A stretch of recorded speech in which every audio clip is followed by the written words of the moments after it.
Hi, this is Scrappy Artist coming to you from Scrappy Acre. We have some gorgeous blue skies today. Yesterday it was horribly windy. It was just exhausting walking from the shop to the house. All right, welcome to the shop.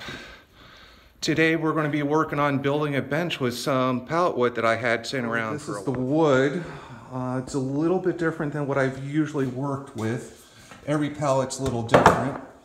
As you can see there, they already nailed on a piece of wood. So it's going to make this kind of interesting. Let me show you what we're going to be using mostly. This is my 12-inch DeWalt. I went ahead, I put on a rescue blade. This is mainly used for cutting into vehicles, but I like using it when there's a chance that I'm going to be hitting nails. Don't want to ruin my other blade. I think I'm going to start first with is nipping off all of these, trying to get approximately about the same size. I pre-measured. It should be a little under 4 feet long. All right, let me get started and I'll get back to you with my progress. All right, all done with that step. As you can see, we got everything pretty much the same size. Now I'm going to move on to getting the legs ready. Now, I really like everything being flush. That might probably just me. So we're going to take a little piece of scrap here and we're going to mark off about right there. Go ahead and mark this off right there. Now, you might wonder how to do this on a miter saw. Well, there's a fun little thing right there. Flip that down and that prevents the blade from going all the way down. So let me get something set up here. All right, we got our board on here. So what we're going to want to do is see if that's about, it can go down just a hair. So we use this little knob over here. Twist it a little, make it go a little deeper. You see that? That's about halfway. That's where we're going to want to be. And there you go. It's pretty nice and neat. I mean, you have to imagine just a Scrappy Artist, and we are working with pallet wood. But that's a decent joint. I'm going to go ahead and nip off here and here. And then we'll do this to the other 3 legs and get it all put together. All right, as you can see, we now have a nice joint there, nice joint there. I like everything to be flush on my furniture as much as possible. So this is the first side almost done. I'm going to go ahead and work on this second side. I am very glad I changed saw blades because you can see it right there. We did hit a nail. So I'm going to go ahead and pull out the handy dandy hacksaw and go ahead and nip that and just continue on. A little mock-up here. As you see, we got our notches on both ends. Just kind of have it clamped here. That's kind of how the legs are going to be. They'll be nice and flush with the sides. Now we just need to size all the legs exactly the same length. As you can see, our very high-tech solution here is just using a wall. That will be our stop, so everything comes out exactly the same. I'm doing 18 inches, so it's a nice and comfortable sit. And why I am showing you this is very important. Make sure that that has plenty of room to travel backwards. If you're hitting the wall like that, that is bad news. We'll cause the saw to jump. It's dangerous and it's terrifying all at the same time. There we go. We got the legs all nipped. They're all 18 inches. This is going to be the basic shape of our bench. Looks like we have several different woods in there, which is not unusual for pallets. What I'm going to go on to next is called a glue up. So I'm going to take the main body, sand it down, get all the stuff off of it, and then I will clamp it and glue it. All right, we got our boards a little cleaned up here. This is one of those ones that was previously nailed together. I was less than happy with it since I was able to pry it apart pretty easy. So I went ahead and used my handy dandy glue bottle there. I know, sexy, right? And I'm gonna go ahead and use this bit. It's a countersink bit so that we get our screws nice and flush. And then take our impact. This is going to be a square drive for these, geez, I don't even know if you can see that, little 2-inch decking screws. I like to use decking screws because they don't weather in case some person decides to put this bench outside. So I'm going to go ahead and just get this all screwed together. Well, good news and bad news.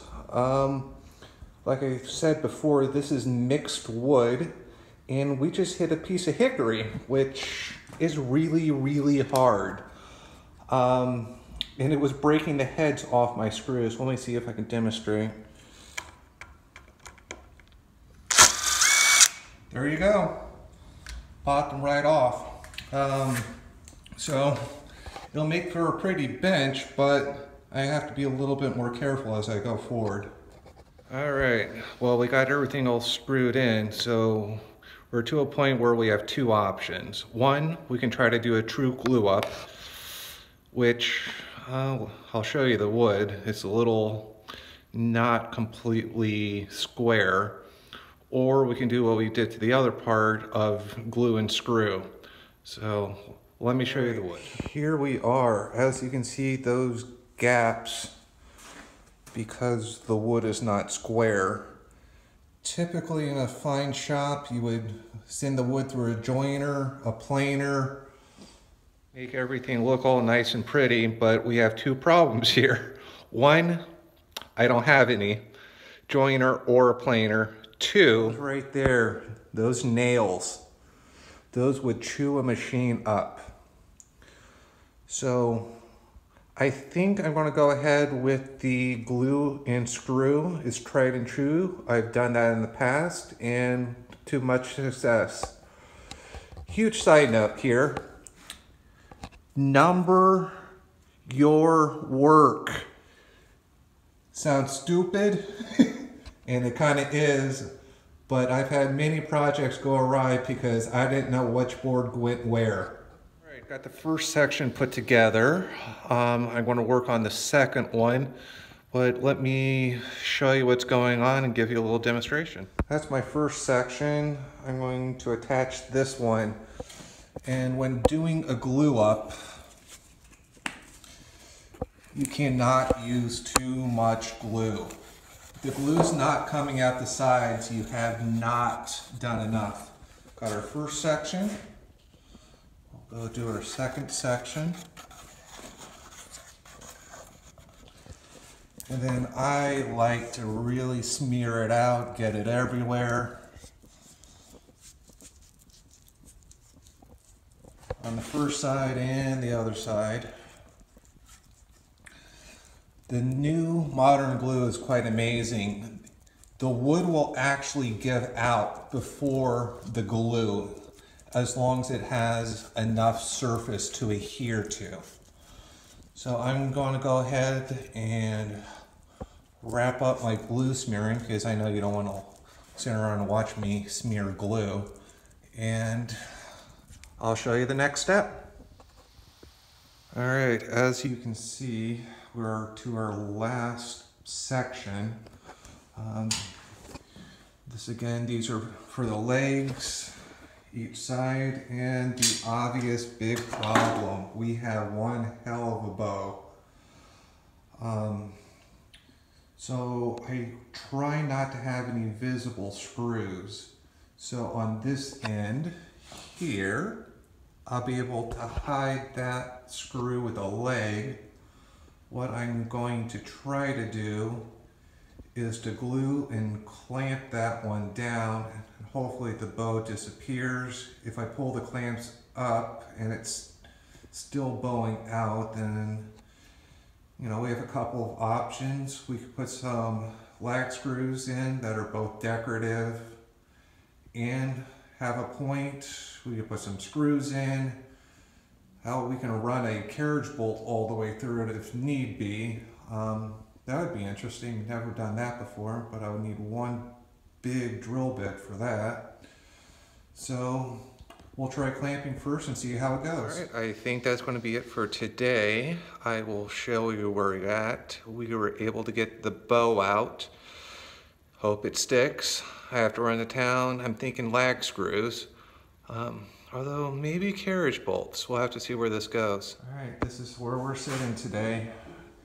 If you think you have enough clamps, you do not have enough clamps. This is where we were bowed. Definitely had that clamped down. These are our legs. I have all of them numbered. They will just slip on like so. And I think that looks pretty good. All right, see you later.